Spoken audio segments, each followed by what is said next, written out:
I don't know. Yes, we're live. So hey, I'm here with G. Sorry we're a bit late. Not me, Gov. Not me. Where's G gone? Now we've lost G again.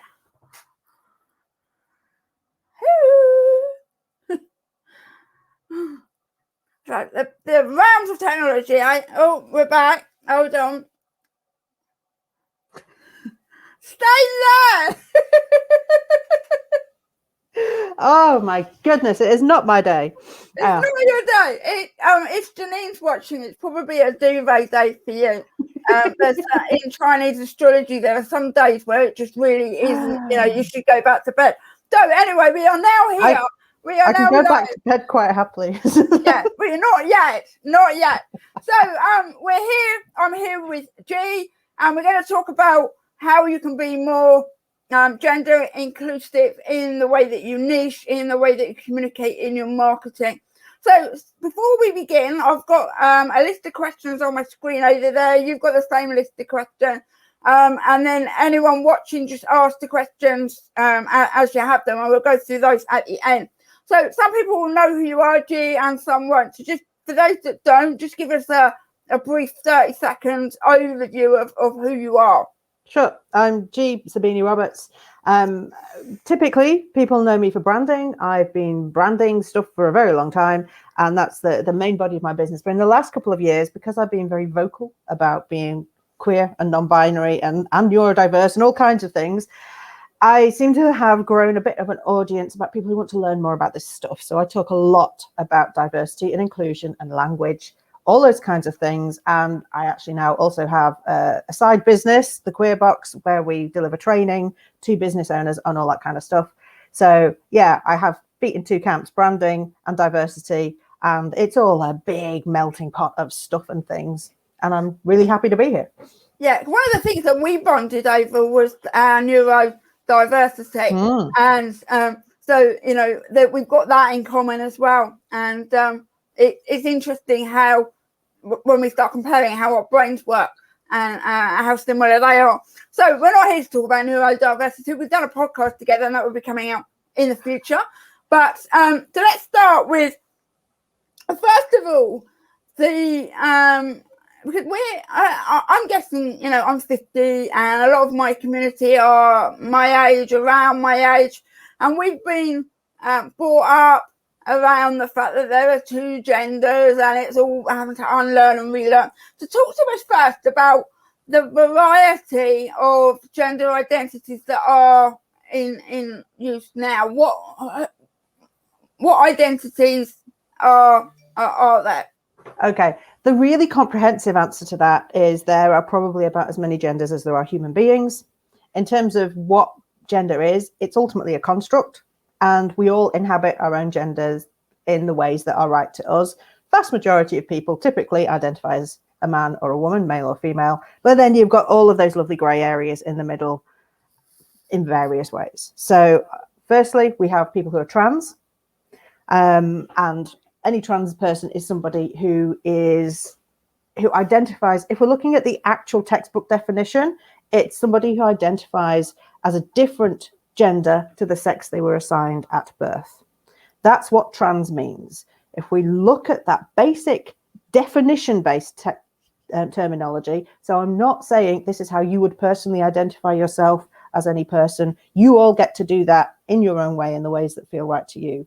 But on a purely definition basis, we've got the sex you were assigned at birth. Certainly in the UK, we've got male and female. There isn't anything else. You are either assigned male or female at birth, even though up to 1% of the population on purely physical grounds are intersex. Things aren't quite entirely clear cut in one way or another. I learned about that. Who is that lady? See, I'm really clumsy. I know that I'm still so clumsy, and I do this. And I've had because I met you. Your Facebook name was different when I met you, and I'm still. So I'm gonna. If I'm clumsy, right? For anyone and you, if I'm clumsy, I don't intend to be. But this is part of the issue, if you like. But the person who has Castle Goring, Colin, what's their name? They were in Celebrity. They were born with the neither. Mm-hmm. You know, that's the first time I'd heard of that. That's the first time I'd had any awareness of that. So I interrupt. Carry on. Yeah. So well, this is the first thing. Is actually pretty much any one of us could walk into a doctor's surgery, get a full hormonal, chronological, looking at the chromosomes bit, yeah, and physiological inspection, and roughly 1% of people will not be full-on male or full-on female. In my case, I'm not officially intersex, but I have polycystic ovarian syndrome. So my testosterone levels are actually much closer to the typical male range than they are to a typical female range. So that's not uncommon. 10% of women or people with ovaries have polycystic ovarian syndrome, and there are lots of things that can cause things like that to happen. So if we're just simply looking at biological sex, even that's not clear cut. But from a legal point of view, in the UK, you're born, you get assigned an M or an F. Even if things are a bit dubious, they'll still assign you one way or another, and you'll just have to hope that things work out okay for you in the long run. Fortunately, gone are the days where a doctor will say, we're going to decide this and we'll surgically alter this child before they have a chance to decide for themselves. We'll just never tell them. That historically has been what's happened too. So every human being, assuming we're in the UK here, because that's where I know the legal side of things particularly well, male or female. That's your sex assigned at birth. So what's on your birth certificate? Yeah, because that's what we've all been, well, I say all, I can't say all, but through societal learning or whatever, we've associated gender and sex as the same thing. We've had, and that's where we say no more. So that's your sex assigned at birth, and we then have your gender, which is as wonderfully grey and complex as any person is on all of their levels. But the words cis and trans, from a definition point of view, cis means, if we look at the root of the word, on the same side as, trans means on the other side of. So what does the CIS mean? It's simply, the origin of the word cis means on the same side as. So if your gender identity is on the same side as the sex you were assigned at birth, you are cis. If when you were born, does cis stand for something? No, that's what it means. It's actually a section of a word. The original terminology of it, I can't remember if it's Greek or Latin, but the word means on the same side as. Okay. And trans means on the other side as. So when we're talking about cis people and trans people, all we are actually saying is this person's gender is either on the same side as the one that were assigned at birth, or different to that. Yeah, the same as, or equal to, or not equal to. Essentially.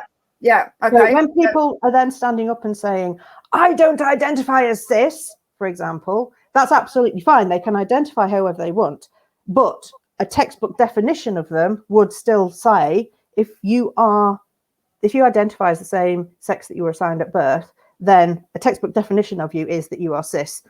But feel free to choose to use the word or not as it feels like cis isn't really then an identity, is it? It's a relevance. Is that they don't relate? We might not relate to it, but it's not that it's an identity as such, is it? So totally. I'm right-handed, but I don't ever bother putting that on my personal description. Yeah, you know, I don't identify as the left-handed person. I'm the opposite. I don't identify as the right-handed person. I don't relate to a right-handed person. I relate to a left-handed person, but I'm not a left-handed identity.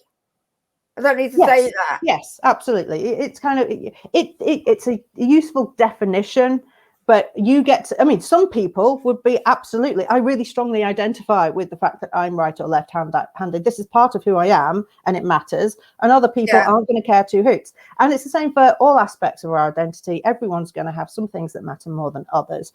But we're just looking at basic textbook stuff in terms of definition and information exchange here. So we start there. You're the sex. Yeah. You're either trans or you're cis. Then on that count, I am officially a trans person because I identify as a gender other than the one I was assigned at birth. But trans, I don't tend to ever call myself trans because it's not that relevant to me. I identify as non-binary. And this is another one of the grey areas to come and explain. Yeah, but are you then neutral? Because you're not trans, because you're not opposite, because you're both neutral. It is typically, it means other than. So it's because I'm other than. It's trans. No. Yeah, so I do, but I would still feel entirely comfortable going on trans pride, for example. Trans is, for me, just one of those words that kind of explains a part of who I am. It's not one that I identify with, but I've got friends who very, very strong, who are equally non-binary, but very strongly identify with the word trans. So it's again up to the individual. But in terms of pure definition, that's what it means. So we've got men and women, well, men and women, and we've got all the grey areas in between. The grey area, if you are trans, fully trans, so you were born one gender, assigned a certain gender at birth, and then you transition to become the other one, then you are a trans person of the gender that you identify with. So if you were assigned female at birth, but you know you're a man and you transition to become a man, then you are a trans man, vice versa for a trans woman. Yeah.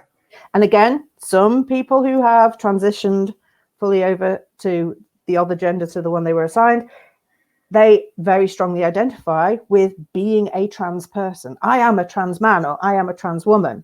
Other people would be more likely to say, well, I have a trans history, but I'm just a man now.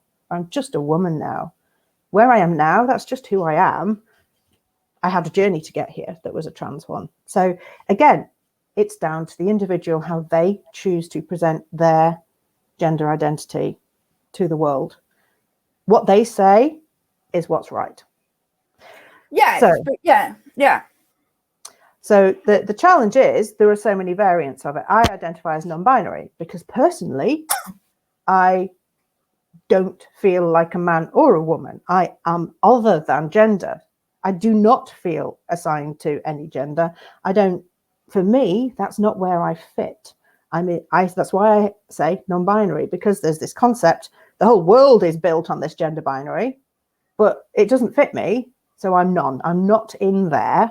I'm other than, and I sit outside that. And for me, my gender, I experience as personally nothing. I don't really have one. That some people refer to that as agender. But I don't particularly identify as that. I like the idea of non-binary because it's that idea of actually I actively reject the binary construct for me personally. And so to be non-binary specifically says I'm not that. So for me, the word non-binary works really well. But again, that's so non-binary and gender neutral, are they the same thing? On paper, they're very, very similar, yes. But it's up to the individual. I wouldn't identify as gender neutral. I would identify as non-binary. Somebody else would do the other way around. You've also got all of these lovely other ones like gender queer, gender fluid. Some people find that their gender varies. One day they might feel more female, another day they might feel more male. And those people may identify as gender fluid. It's something that ebbs and flows and evolves. Yeah. There are lots of gender queer is much the same. They are all words to describe an other state when it comes to gender, and every individual will have their own feelings as to which words fit them best and which ones are more accurate for them. And there is not a right or a wrong. You cannot ever say to somebody, the gender you say you are is incorrect. No. Because we all get to own that. Nobody gets to dictate the gender of any other person. We all own it. So if you think the dictionary definition of something is X, Y, and Z, the fact that somebody else uses that word in a different way is absolutely fine. Yeah, it's nothing. Yeah, it's their choice to make and it's not ours to judge. Mm-hmm. Yeah. Okay, that's cool. So, ladies and gentlemen and men and women, are they the same thing? If we talk about ladies or women or men or ladies and gentlemen, men or women, gentlemen or men and ladies and women, do they describe the same defined again again, and this is where as business people, it's really important to recognize it depends on the audience. There will be some groups of women that you can walk into and say, hello, ladies, and every single one of them feels included in that statement. There will be other groups of women that you could walk into and say, hello, ladies, and several of them who are women and identify as women will say, I really don't like that word and it doesn't fit me. Women and men are the overriding words that are inclusive of everybody who identifies as a man or a woman. Within those groups, some of those people will identify as ladies or gentlemen, but the word won't fit everybody. In the same way, I walked into, if I came in and said, hi, girls. I know, Yeah. if I was in a school, you know, it's that sense of some people would say, yeah, you're talking to me. And if you're part of a community that's a fairly close community and you've got your own words that you use and you're comfortable using as a group and you know everyone in that space is happy with that terminology. Non-gender relevant words usually, aren't they? Like, I don't know, funnel hackers. Yeah. You know, comrades, you know. But in the context of addressing one gender where we think we're addressing all genders, are we being mutually exclusive when we say women and ladies? That's where I'm going with this. Okay. Use women. Using ladies is going to be exclusive, and not just exclusive to, I mean, either of those terms is going to exclude anybody who doesn't identify as a woman. So any non-binary person is excluded from that terminology. But even in just a group of women, there will be some women that really don't like the word lady. My wife is one of them. If anyone says, hey, ladies, she's a cis woman, but she's immediately like, oh, I don't like being called that. It's just not a word. Thing about it as well, I think. There's a class thing, there's a historic thing, there are all kinds of connotations in there. But like I say, in some communities, it's okay. The challenge is if you are using that terminology in that community, and hey, what happens if one of those people, one of those ladies in that community actually starts to consider their gender differently, realizes they're non-binary? Even in that space, suddenly you're excluding that person. As business owners who really want to speak to the, we need to know we're speaking to the people we intend to be speaking to. Mm-hmm. So it's really important to use language that includes everybody that you're trying to speak to. Yeah, don't assume just because they look like one group of people that that's what they identify as. And this is a mistake, isn't it? So then we come to mums and dads. Mm-hmm. And, again, there's all mums, definitely women, ladies, and dads, definitely men or gentlemen. Mm-hmm. No. Yep. Tell us, totally. unpick that. Okay, so if you use the word mum, so this is a mum's group. Anybody who identifies as a mum will feel included in that space. Some of those people will not be women. I am non-binary. I am a mum. I am in several mums groups that I am quite happy in because they're relevant to me. But I am not a woman. So if I'm in a mums group and we're talking about parenting issues and the stuff that we might talk about in there, and then somebody comes along and says, hey, ladies, well, fortunately, the groups that I actually hang out in are pretty hot on saying, please remember, not everybody in this group identifies as a woman. But that rarely happens. It's only because I make a point of specifically finding the spaces where that's okay. And I'm often one of the people that tries to help get that message across. But there are mums groups out there that do recognize that people who identify as a mum may not be female. People who identify as a dad may not be male. Yeah. There may be people who do not identify with the word mum who would be relevant in your target audience. What's the purpose of your group? Is the purpose of your group to support stay-at-home parents as they set up their businesses from home whilst dealing with children, small children? If that's the purpose of your group, is it for mums or is it just for parents? Does it matter if the person who's trying to stop their child from feeding the dog cottage cheese on the sofa whilst they're doing a Zoom call, if they're a man, a woman, trans, non-binary, do you care? Or are you just interested in helping them cope with the situation they're in? Yeah. detach the habit, step back and critically think, question who you are trying to talk to. Because, again, if we were to say mums, who are you actually talking to? Who do you think that you're talking to? Is it the mum? I'm talking to the audience here. How are you defining mum? Is it the person who can feed the baby? Is it the person, what does mum or dad, what construct have you got around those terms that you are attaching to separate the sex and the gender from the name, and then question what you're actually how you're defining. There's a huge thing that's gone on in the last couple of weeks as Brighton and Hove Maternity Trust have, the chest feeding. So they've just released their new guidelines on terminology that they're using within their unit, because they recognize that some of the people going through maternity services, some of the people who are giving birth and learning to feed their babies, don't identify as women. Some of them are trans men. Some of them are non-binary people. Some of them want to use different words because they don't associate with breasts, for example, but they have a chest, and maybe they are feeding their baby with that chest, regardless of whether somebody else looks at that chest and says, I think those are breasts, actually.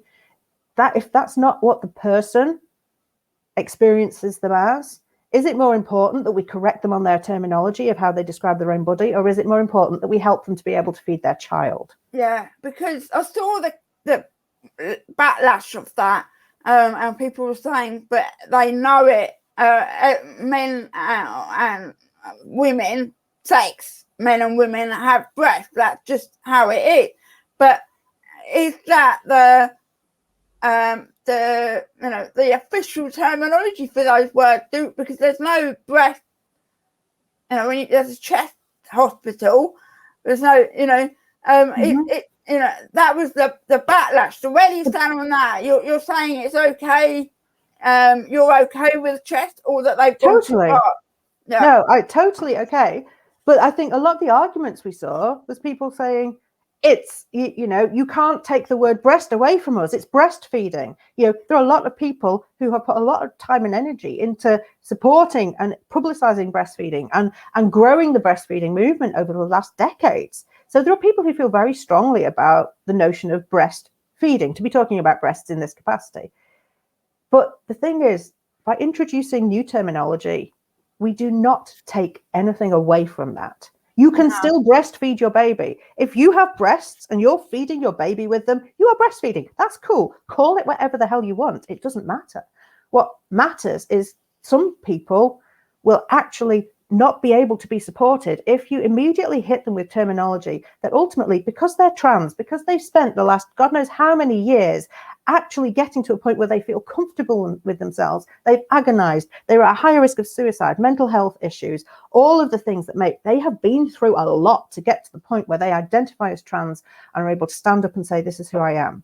And if at one of their most vulnerable times after they've just given birth, you go and slap them around the face with words that hurt them, instead of just cracking on with the job of giving them the support they need to be able to raise that kid, then who cares what words you use? What matters more? It's the fact that you're able to support the person that walks in your door.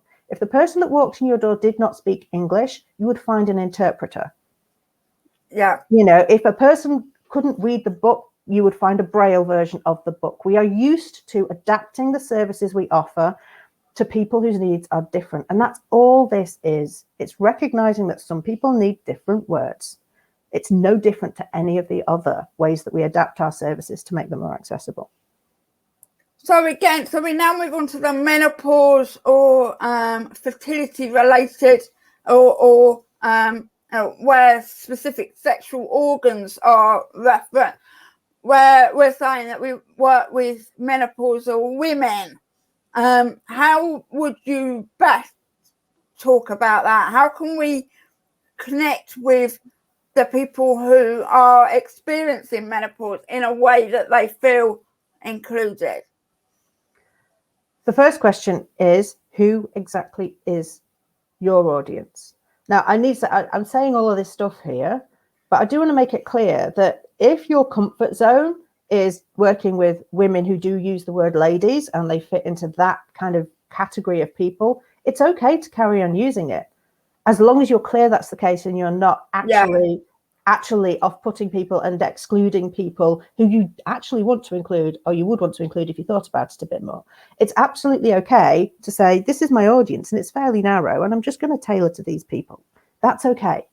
You do not have to open your doors to everybody all of the time.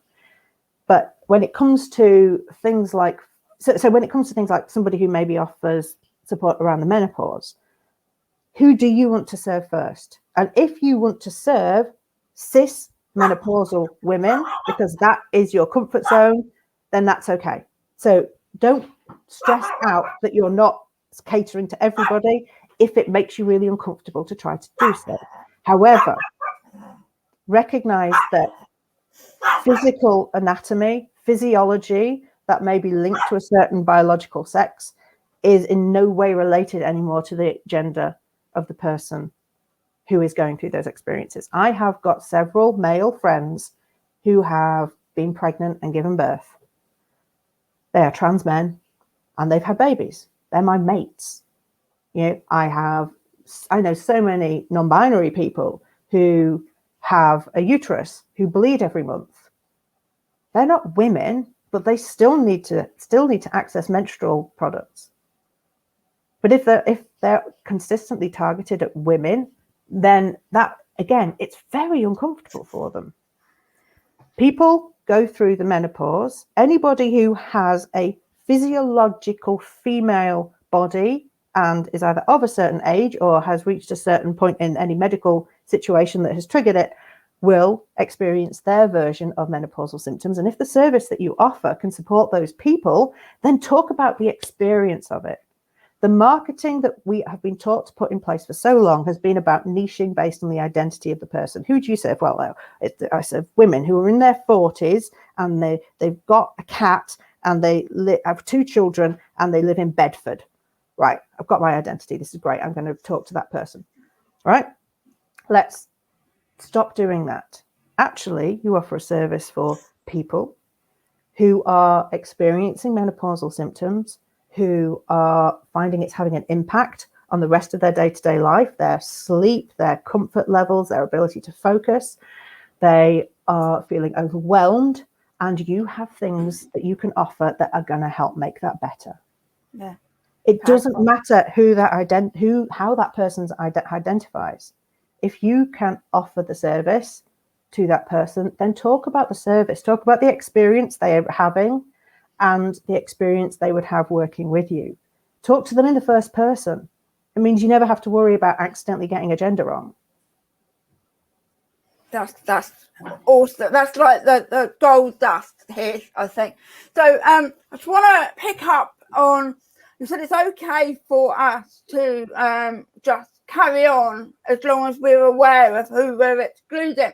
So I kind of sense energetically that there might be a few sighs of relief from people watching, because, you know, that's easy. That's the easy route. It's okay. We can just carry on. We've got permission, if you like, to carry on. But the thing for that, it's easy. It's difficult to have the difficult conversations with yourself. I mean, I held back before I did this live stream because there was this voice in my head that was saying, if you rise up and start having these conversations, what's going to be the reaction? Now I know that you've had a great reaction, and so have I. You know, nobody in retrospect, we should have done this weeks ago, months ago, but there was this fear to some degree that it will be wrong to be seen to not know what was right and wrong, to say that I don't know, to say that I'm clumsy and I'm not fully educated. So there will be some who will feel slightly relieved that they can just carry on, and that's okay. If that's how you want to proceed, you can carry on. But what I would also say is step back and because this is an opportunity to check your bias. This is where, why is it comfortable? Because it's what we know, right? And I'm speaking for myself here. I'm probably speaking myself aloud. It's what we know because it's what we're used to. And what we know and what we're used to is comfortable. But to step out, you're going to put yourself into slightly, it is uncomfortable, as Gia just said. But uncomfortable isn't always wrong. Uncomfortable is growth. It's where the growth is, right? And so you just want to be clear in your mind about whether you are happy to exclude and make that decision consciously rather than just revert back into habit. Well, let me put it a slightly different way. Okay. It's okay to do that as long as you are willing to stand up and openly say that that's what you're doing. Because let's say you have a group of 200 people that you think are all women and they're in your membership. So let's say, and you have been going on, you say, hey, ladies, at the start of this is the culture that you have in your space.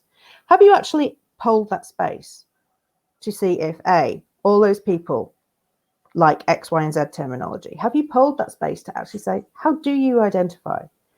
The problem with assumptions is they feel real to us until we challenge them.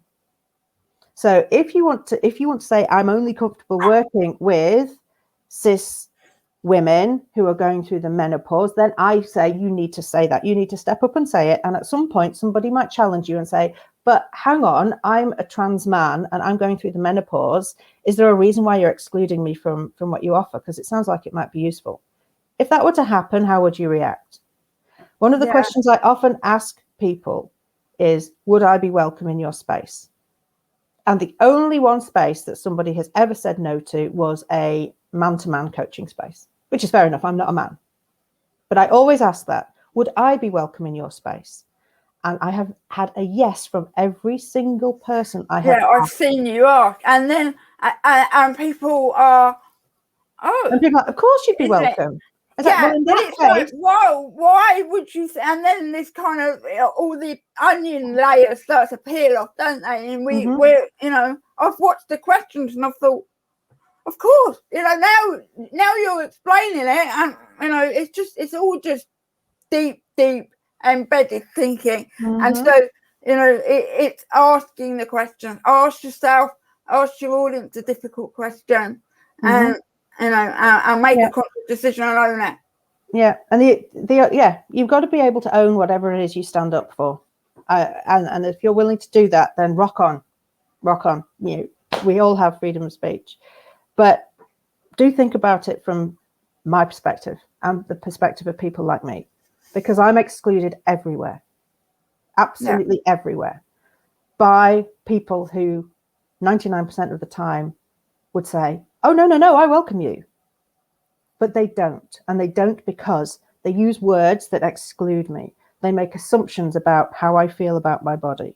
I'm 42. I have a uterus. The person who's asking the question about menopausal stuff is possibly going to be relevant to me in the next couple of years. But I'm only going to be wanting to engage with somebody who isn't going to keep making me feel uncomfortable as I engage with them. I need to be recognized as the human being that I am. That's all I need. Yeah. I'm not asking for you to change anything else, but just recognize I have a name, I have a gender, and I exist in my body in a different way to how maybe the person next to me does. Yeah, and that's why I wanted to do this, because I think most of the people watching would be absolutely horrified if we thought that words that we had used had made you or anyone feel like that.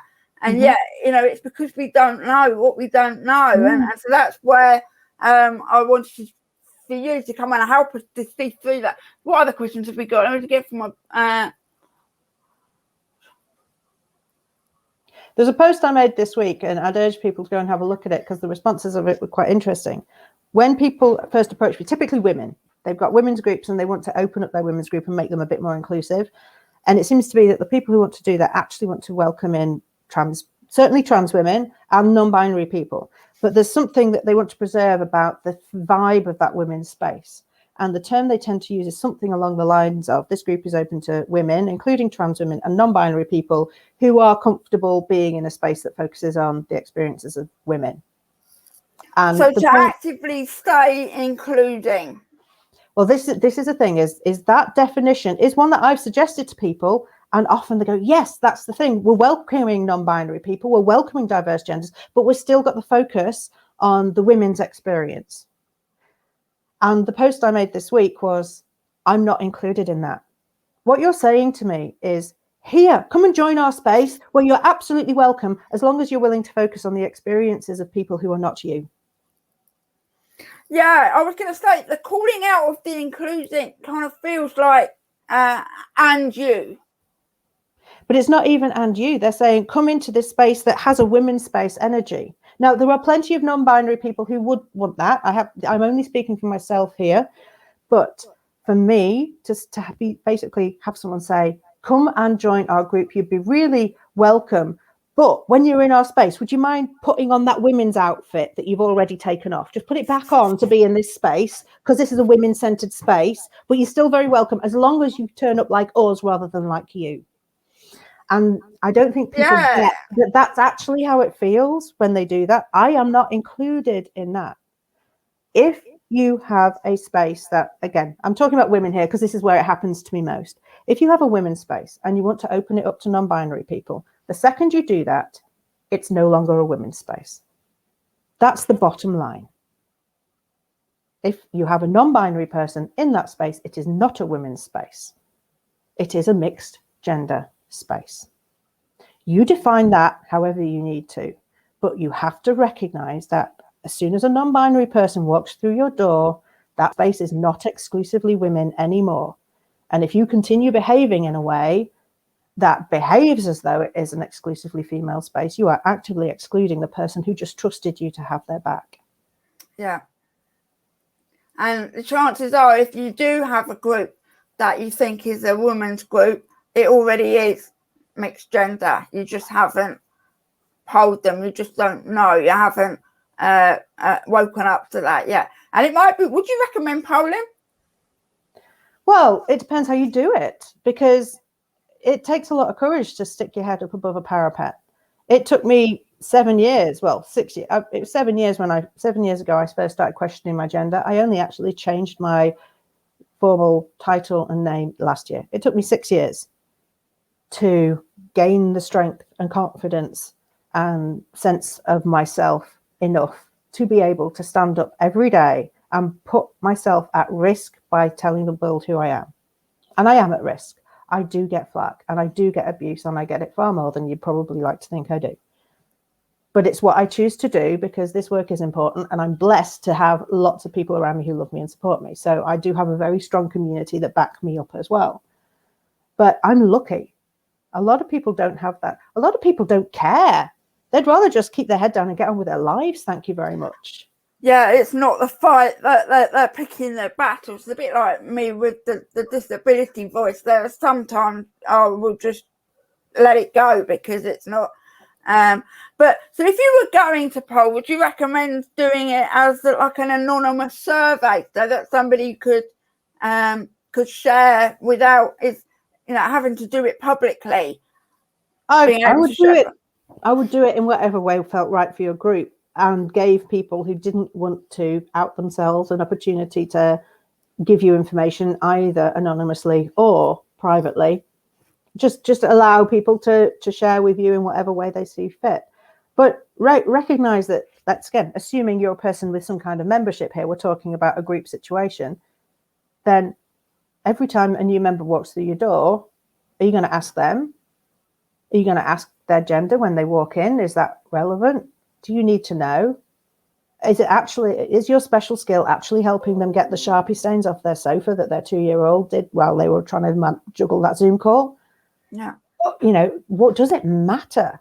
Not only what's between their legs, because we're way beyond that conversation now, but what gender they identify as.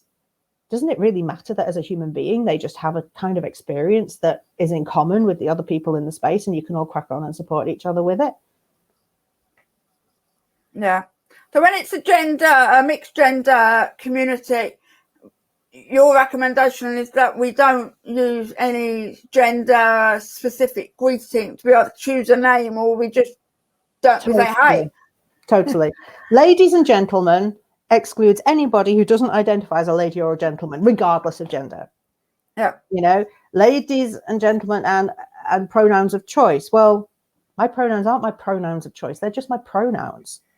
That's just who I am. Yeah. So choosing the language is tricky. One of the best things that you can do if you've got a space is to use the name of the space. You know, if your group is called rebels, then call them rebels. If the group is pioneers, call them pioneers. Whatever the things are, use the words that unify people in the space. A sense of community based on being in a shared community is brilliant. For shared experience, not give it a name. Gender. Yeah. Do not attach it to gender. That's the only thing, really. In the same way, we've moved beyond assuming now, for the most part, that when somebody says, oh, can I bring my partner, it's going to be somebody of a different gender. We have moved most of the time out of that very heteronormative way of being. It still happens, but it certainly for me in my lived day-to-day life, it happens a hell of a lot less. So we've evolved already. This is just taking the next step. I mean, people who have changed their gender, who are trans, to use the definition, they've been on a journey. Like you said, did you say 6 months before you could stand up and say publicly? For me, it was 6. Well, I was out for several years. It was 6 years before I actually stood up and publicly did it in a way that was. I'm drawing a line in the sand here, and I'm standing up, and that's kind of where this conversation has come from. The content I've been putting out since that point. That's for me. But so people have been on a journey.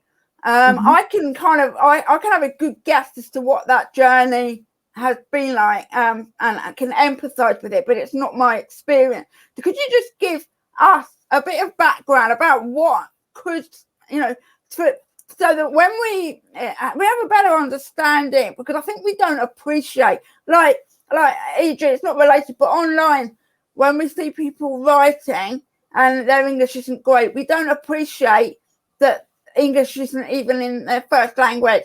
We just don't have that. We're saying your writing is not that good, but English is my fourth language, and we're over here judging with only one. Yes. So we don't know the experience of people who have gone through. It's a challenging time. I can imagine it's a very challenging time. Can you just give us a little bit of background as to what the process is? What was the 6 month journey for you? It isn't a 6 month journey. It was a 6-year journey for me. In the UK, and let's talk about an average person. So let's say we'll talk about this hypothetical person who is currently female and who's currently is assigned female at birth and is a man, and it wants to go through full transition to become a man. I used clumsy language myself there, so just to say it happens, don't worry, just do your best. So we have this person. I'm going to give them a name. I'm going to call them Sam because it makes it easier for me. So we have Sam. Sam gets to the point where he has plucked up enough courage, and I'm using the pronoun he because Sam identifies as a man. Even before anything physical has happened, Sam has stood up and said, I'm actually a man, so he is a man. So he has finally plucked up the courage, and that's taken as long as it's taken for him to go to his GP and say, I'm trans, and I would like to pursue gender reassignment. Sam then spends the next 3 years on a waiting list, and nothing happens. So Sam has to live the first 3 years after having come out, however long it took before he could come out, before he gets his first appointment at the gender clinic. This is using the NHS model. Then he has his first appointment at the gender clinic, and then he has anywhere between 1 to 3 years worth of very, very spaced out appointments at that clinic. After a year or so, he may get access to hormones, depending on the consultant he sees and how, if that's something that he wants. He also may get put onto a waiting list for surgery if he would like top surgery, have masculinized the chest. There are a couple of other things as well. There's even a phalloplasty. They can use skin from the arm to build a penis and things like that. So there are various levels that everybody would choose their route for.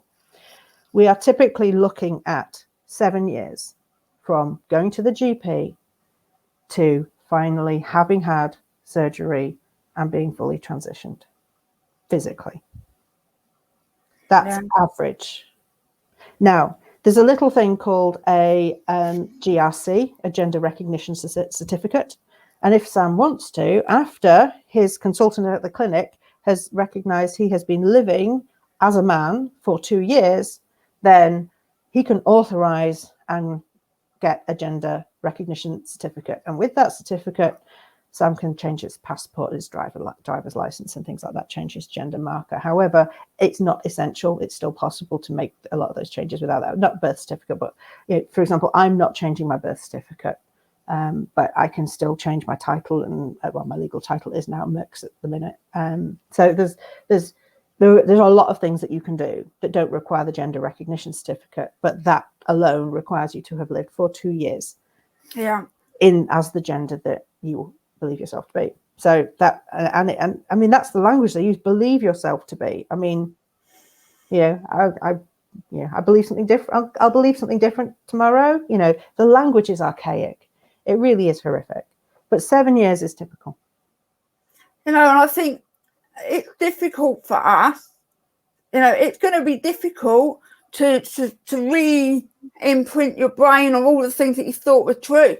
But, listen, it's nothing in comparison to the journey that the people that we're talking about have been through. Even if they haven't been through the surgical side of it, it's, our discomfort is nothing. And I think, and my belief as a leader of a community, my belief is to have a duty to do the difficult thing to create an inclusive space. And I as a mentor, I am evangelical that we all do the difficult thing to create that inclusive space in multiple ways. We don't know what we don't know. So forgive yourself for what has happened, but we do now. And I think we owe it to the people that have gone through the journey to not put a big stop sign up unless you're prepared to stand up and own that, and say this is why. Well, this is, because there will be some cases where that is the case, and that's okay. But I think we do have that duty. So we've got I've got mine, she, her, they, them. Can you just tell us about? I mean, this has suddenly become a thing. I think more on LinkedIn, would you say, than on Facebook? But what's brought this into practice? Why are we doing this more? And should we all be doing this across social? Well, this is kind of what you say about being a strong leader and standing up for what you believe in, really. So we live in a heavily gendered society where typically you'll look at somebody and you'll decide whether that person is a he or a she. This is the way that I too have been brought up. Man, woman, nice little 2 boxes, it all fits neatly. Well, we now know that it doesn't. But what that means for those of us that inhabit that middle space, who don't use he or she, but use they, them, and we use that because there is nothing else. Now, historically, just to say, a couple of 100 years ago, we all did use they, them in the singular very regularly. It's quite normal. We all still use it today without thinking about it. Oh, you went to the GP last week. What did they say? Or someone's left their scarf. I hope they come back for it. We're already used to using it. We just don't think we are. So, but when next time you say, oh, it's so hard, I don't believe you because you already do it. So they, them is the non-gender specific pronoun. If you do not know the gender of the person that you're referring to, it's good practice to start trying to use they, them for that person. If you know the gender that they prefer to use, the pronouns that they use, then go for that. But if you don't, then don't assume. Yeah. Now, the other side of that is I live in a world where people assume I go by she and her all of the time. My voice is up here. I have 2 balloons stuck to my chest currently. That's going to change, but they're still there right now. People think she.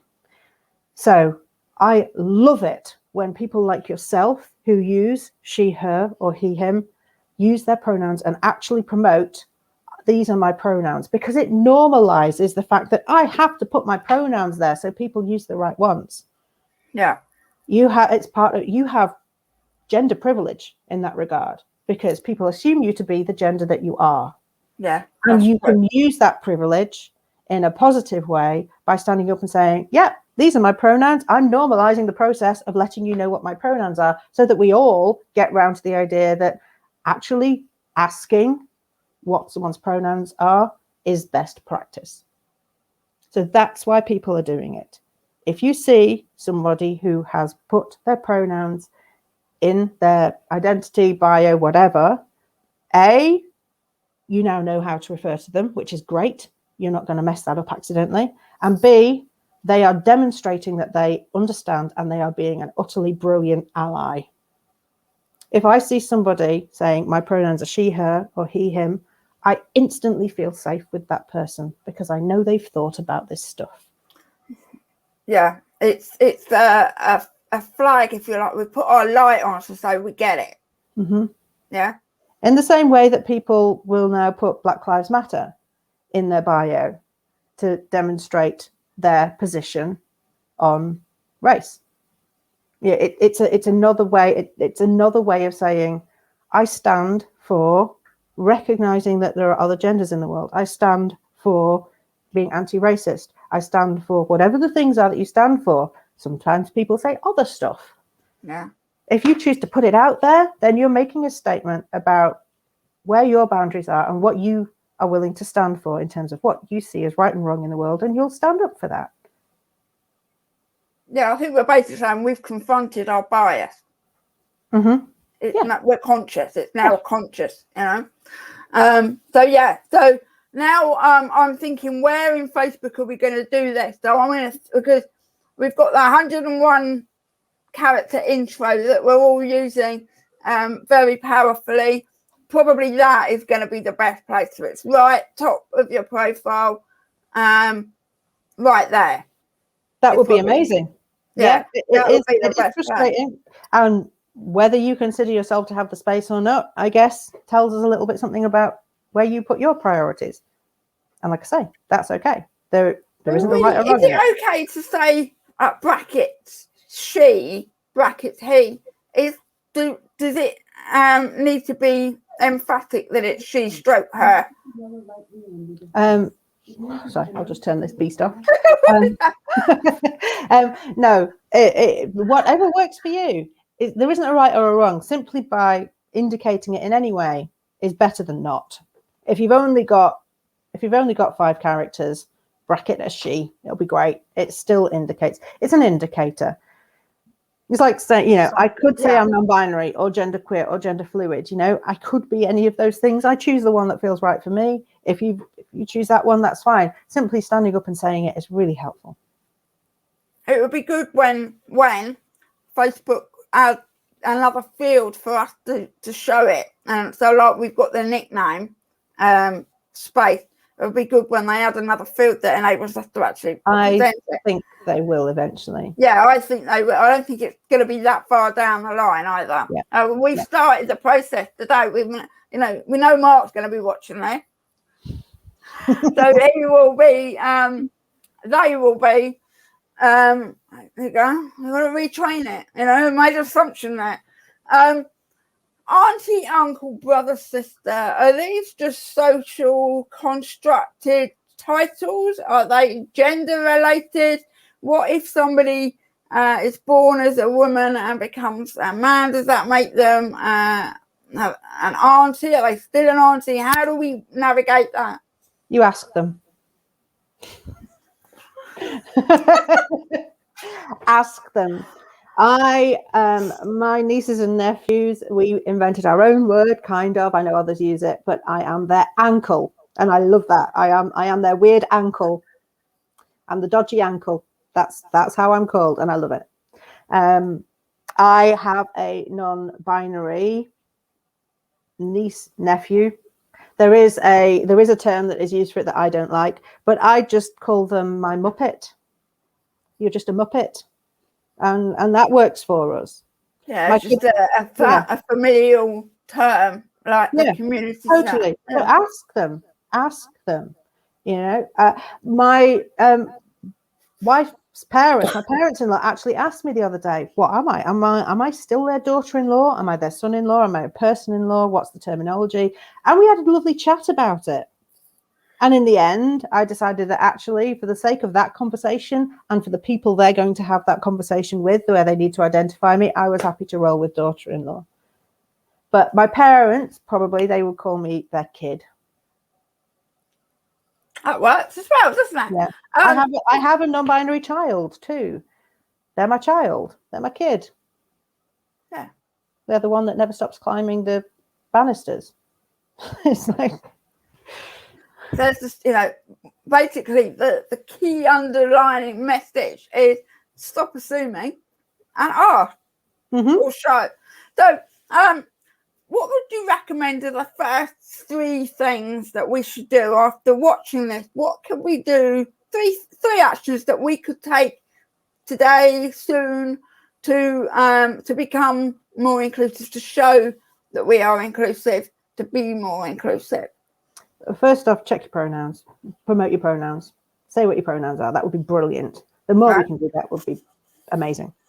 Then next off is check your language. Just be aware. Whatever it is you're putting out into the world, are you inadvertently gendering by what you say? And it's not just things like saying, hey, ladies, or whatever. Yeah, that's a common one. It comes up a lot. But the equivalent of that for whatever situation you're in, it's subtle things as well. So I had this conversation on Clubhouse the other day. Someone was saying about, let's suggest we're in a weight loss category and you're talking to somebody about their experience and you say, oh, your clothes are too tight. So you might be talking about this story. So, I know what it feels like. You're in your bedroom and you're getting dressed and you just can't close the zip on your skinny jeans. And now, you have just identified your audience as the kind of person who would wear skinny jeans. It's not specifically gendered. There are some people of all genders who would like to wear skinny jeans, but you've just you've ruled out anybody who wouldn't be wearing skinny jeans. So it's not just gender.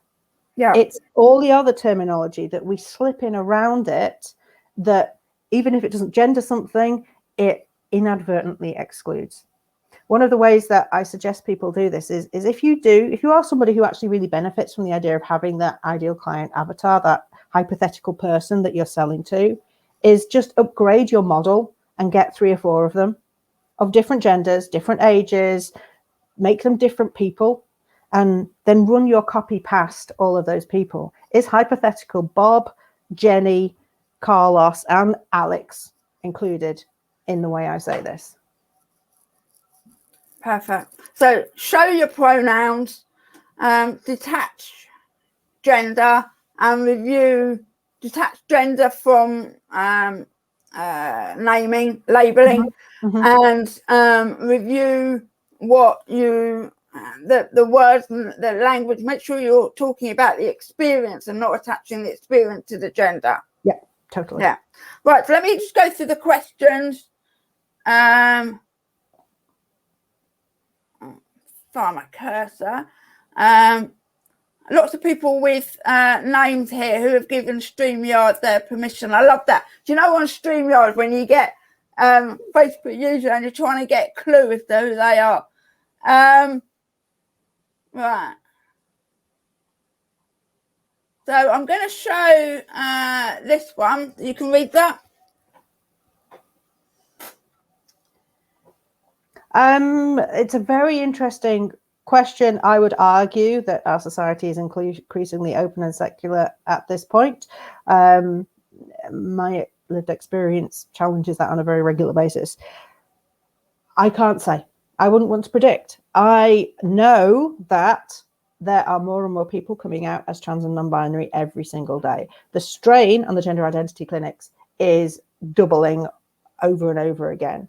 When I first was referred to a gender clinic, my wait was only 9 months. Now you don't wait less than 3 years, and that's only 6 years' time. It's gone up that much. There's so many people who are wanting to access this kind of stuff. So at the moment, it's the opposite. As society as people feel a little bit safer coming out, actually, those people actually want to action that rather than maybe just trying to live with it for the rest of their lives. So maybe eventually we'll reach a point in society where none of us care two hoots about gender and it's totally irrelevant to the conversation. Wouldn't that be lovely? I have no idea. Okay, so this one, yes, the answer to that is about assuming multi, or assuming don't immediately attach to female male terminology.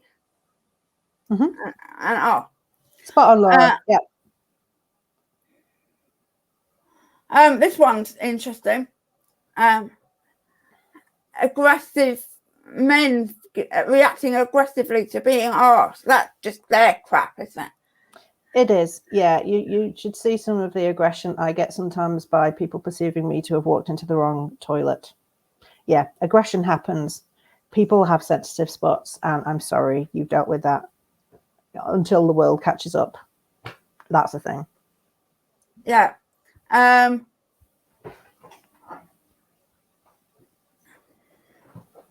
Depth. And this is a very important thing to recognize, that it's about how you make people feel. And Debs is saying, if you make her feel excluded, right? See how easy that is? Okay, I'm constantly doing this. Debs is saying that if they feel excluded, they feel they're detached from it. Not gonna happen. And this is why, even though clumsy as anything, I'm doing the work to not be clumsy. I do that so often. And I know, Or even, actually, I'd say clumsy is better than not trying. Always. Yeah, I think it's the caring. In a lot of ways, this is fairly new on the big societal picture. This is fairly new. We're still figuring some of this stuff out. So it is likely to be clumsy for a while. We'll get there. But absolutely, Debs, totally. Yeah. Everything you say is wonderful. Yeah. Yeah. I agree.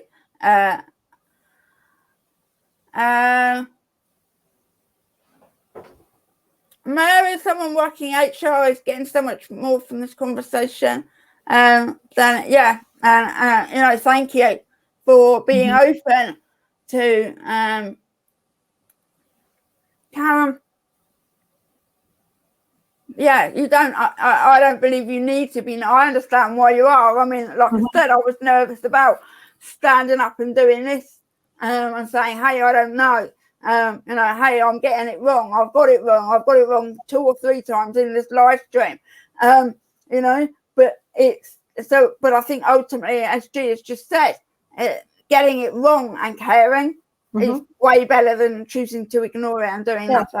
Hey, I misgender myself sometimes. It happens. It's cool, But Karen, as somebody who you're probably trying to be somewhat open to, I would much rather be with somebody who clumsily accidentally puts their foot in it whilst making an effort than somebody who just ignores the issue and I have no idea what their position on it is and if they're potentially about to turn around and be horrible to me. So I would take clumsy attempts over silence any day. Yeah. And this one as well, each, but ultimately decide, Let's be honest. The feminist movement still has a hell of a lot of work to do. We still live in a hugely sexist world. None of this is about excluding the battle that women have had and still face to be seen as equals in this patriarchal sexist society. That is a given. I will wholeheartedly support all of those movements my entire life, as will quite a few of my male friends, to be perfectly honest. It's not gender specific. It's a recognition that this is an unequal society. The question for you, Elizabeth, is who are you serving? And I'm going to specifically ask you, would someone like me be welcome in your space? Would I be somebody who could be a part of the movement that you are creating? And if I am, then there is a problem with the word female. And if you just want to focus on that sexism element, then that's kind of okay. But increasingly, you're going to have to recognize that you are going to look archaic as time moves on if you do not find a way to explain that in a different way. You can fight for equality in all kinds of ways. Nobody loses when somebody else is fighting for a part of it that's different from their part. It's still all good stuff. And I think also, don't feel bad, because again, I know I'm repeating myself, you don't know what you don't know. And also, there are very big organisations that didn't know what we didn't know and have got huge platform that is gender specific. Yeah, well, just to put it, I have a formal diagnosis, because that's how they do it in the gender clinics, of being genderqueer. That was the word I was using at the time. So they fully recognize that I am a non-binary type of gender. Yet when I went to change my name on my records, there was no MX. MX is the only gender neutral title that you can use if you, unless you have a doctorate or something, if you are going through the formal DPOL name change process. There's only that one. So that's the one I went for. The NHS doesn't have it. I could have been a corporal or a brigadier or a reverend or all kinds of other things. Which one's less offensive, wasn't it? Yeah, Which one? I couldn't be my own title, despite the fact that the NHS diagnosed me as being gender non-conforming. So, I mean, yeah. But I was thinking like big brands that have got women and female in the name of them, that have spent billions on advertising and whatever and built this whole big thing. And, we're not them. They didn't know what we didn't know either. And their platform to rebrand a huge organisation is going to be far more difficult than ours, Totally. Charities, all kinds, it's we are ahead of the curve, and they haven't yet changed, have they? They haven't done anything. We were saying, a few of us were saying how I was surprised as well at how few people are actually talking about this in my newsfeed, other than you. This is the first leader of a community that steps up and done a talk like this public in my newsfeed. Where when it was Black Lives Matter, it was everywhere. So is that your experience? There are not many people talking about it? There's no one talking about it. That's why I can't tell you how many requests I get to do things like this all of a sudden, and I'm having to be very tight with my diary because no one is talking about it. There are lots of people who could, and I hope in time there will be more people doing this, but no one is. So yeah, watch this space. I can say that I can't publicly say what these things are, but there are some very public things coming up to keep this conversation going and getting bigger. Do you think that's fear? Is it like what I said, that I was fearing getting, kickback from saying I don't know? Do you think that's what's behind it? Partly, but the movement, it always takes somebody to actually stand up and put a line in the sand at the start, doesn't it? Somebody's had to stand up, or somebody's had to very publicly demonstrate that something is wrong. Yeah. Debs, I actually don't specifically know, but I think so, because the birth certificate, I don't want to specifically answer that. I don't know for sure. So I'm going to say not entirely sure on that one. I do know birth certificate is only male or female. So I suspect passports are similar, but I may be wrong. For British passports, there are other parts of the world where they have caught on a bit more. And Debs is saying this community is a Bamford, and so invite for you there to be a Bamford. So thank you for giving us your time this afternoon. Thank you for everyone watching for giving us your time this afternoon. We've got your actions. Go show your pronouns across social media. I've only ever seen one person do it in their email from name. Would you say how far or where would you say that you would like or hope to see us show? Wherever it's comfortable for you to do it, or ideally everywhere. If we all just had it attached to the end of our names, that would be really useful. Our local college, Shrewsbury College, actually have a little badge. So when students register, they get their lanyard with their little card, and they can stick a badge on that says their pronouns. But it's the first place I've seen doing that. So that kind of thing is brilliant. That might come soon from Facebook, a little badge in the corner or something. Yep, totally. So show your pronouns, detach gender from any naming or labeling, and review your the language that you're using, and check if you are attaching gender to experience rather than experience. Just describe the experience and remove the gender. I forgot to ask about when is it okay to use the term queer? When are we okay to say somebody is queer, or is it only when the identity that they use? That it's a challenging one, because it is one of those words that has historically been used in such an abusive way. So it's context. If you are not part of the LGBTQ community, then I would suggest you only use it in the context of a specific individual that you know identifies with that word, because there are lots of LGBTQ people who do not choose to use that word for themselves. I do, and you're more than welcome to refer to me as queer, but that is not the case for everybody. Bear in mind, we have generations of history where we were persecuted with that word, and there are similar words for other subjugated elements of community, and we just don't use those words. It's not appropriate. As much as they can be embraced and revived within the community and given new life, it is one to be cautious of. If you know the person uses it and is happy with you using it about them, knock yourself out. But it is a very personal thing. Perfect. Well, thank you so very much. And perfect. So if you've missed any of it, the replay will be right where it is right now on my page, on my profile, in my Academy group if you're a member of the Academy.